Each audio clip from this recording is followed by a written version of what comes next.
In this video, we're going to investigate how we look at satellite motion. There are two custom equations that we're going to want to make here. Now, first off, what is satellite motion? Well, we've got the planet of the Earth here, and we have satellites that orbit that Earth. Think of the International Space Station or GPS satellites. We actually have a lot of satellites orbiting the entire planet. Now, how does that work? Well, as these satellites orbit, they have a velocity that's tangential to their orbit, and they have a force of gravity pulling them towards the Earth. This isn't just the local field of gravity, this is universal gravitation. And so this is actually just going to be a centripetal motion problem combined with universal gravitation. So let's look at how this would be calculated. Because when we launch a satellite into space, what we do is we start by launching it straight up, and then it steadily curves and approaches the velocity that it needs in order to get to its orbit. And so we ultimately have to reach a certain velocity to have this satellite at a certain height. And so let's look at how we calculate that. That's going to be really a centripetal force, and that centripetal force, the identity of that centripetal force, is going to be universal gravitation. And so we're going to put those two together. We're going to have mv squared over r equals big G m1 m2 over r squared. Now this m right here, this mass for centripetal force, is that going to be our m1 or our m2? Well, m1 is going to be the Earth's mass, and the Earth isn't the thing rotating the Earth. So m here is going to be m2. And so when we do that, we end up with m2's canceling out, so let's get rid of those. And if we multiply both sides by r, we lose the square on our r. And when we simplify that, we end up with v squared equals g m over r. Now, this r is not just going to be the height. It's also going to be the radius of the Earth. So it's going to be the height plus the Earth's radius. So that's our r. So we need to consider that. R in this context, r equals the r, let's use that color that I used before, the radius of the Earth plus, we'll use, say, blue, plus the height that that thing is orbiting at. So we need to consider that. We need to keep in mind that that radius of the Earth is still present. But even with that in mind, this is a pretty simple equation. Just being able to figure out what velocity do I need my satellite to be moving at in order to, have it at a certain height, because we do want satellites to be at a very specific height. And in some contexts, we want them to be at a very specific speed. We might need a weather satellite to be roaming over the entire Earth, maybe once every 2 hours.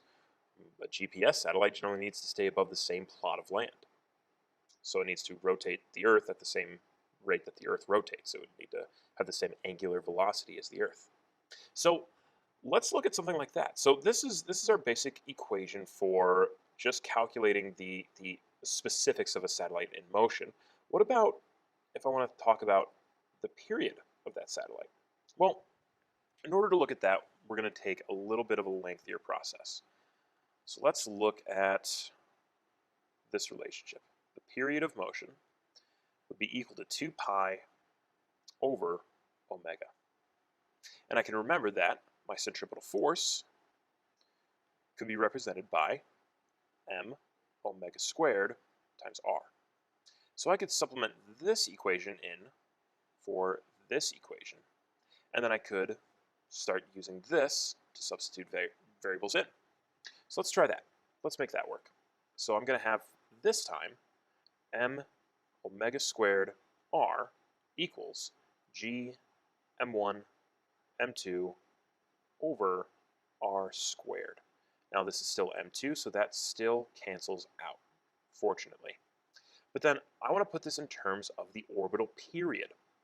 And so anytime I want to talk about how long it takes something to orbit around the Earth, if I say I want it to take a day, all I need is the number of seconds in a day, and I could put that into my orbital period. But I need to make this, I need to be able to put my orbital period into this equation right here. So let's make that happen. This is just going to take some rearranging. It's just going to be omega equals 2 pi over my period. And now I can plug that in where I see omega. And so I'm going to take 2 pi over period, that's going to be squared, times r equals g m over r squared.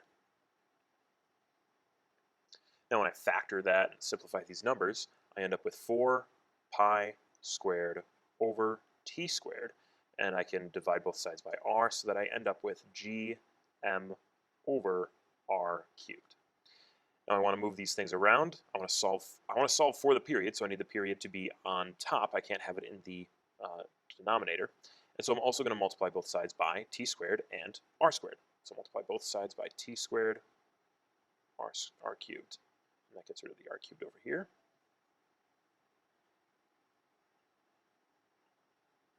The t squared over here. So now I've got 4 pi squared r cubed equals g m t squared. I'm just going to divide both sides by gm. Cancels these out.